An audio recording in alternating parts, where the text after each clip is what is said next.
Le gouvernement va-t-il serrer la vis face à la 5e vague de Covid? Conseil de défense sanitaire et conseil des ministres exceptionnel ce matin.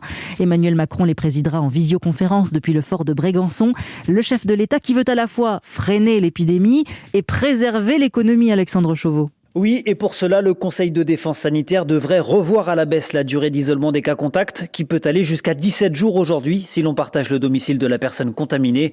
Le gouvernement souhaite ainsi éviter une paralysie du pays, car compte tenu de la flambée des contaminations, le nombre de cas contacts pourrait atteindre prochainement 1 million de personnes, avec des conséquences évidemment importantes sur l'économie. Le projet de loi sur le pass vaccinal sera lui présenté en Conseil des ministres, avec une entrée en vigueur espérée à la mi-janvier.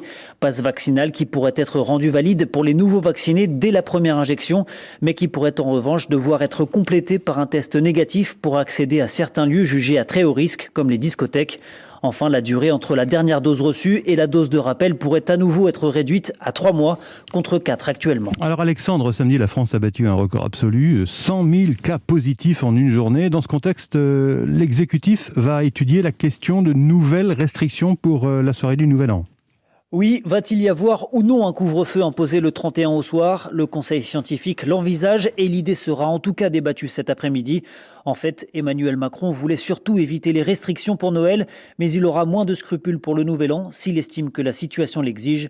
Le président de la République agit selon une approche rationnelle, fait-on savoir du côté de l'Élysée, et baserait ses décisions sur 3 mots-clés: adaptabilité, pragmatisme et proportionnalité. Alexandre Chauveau.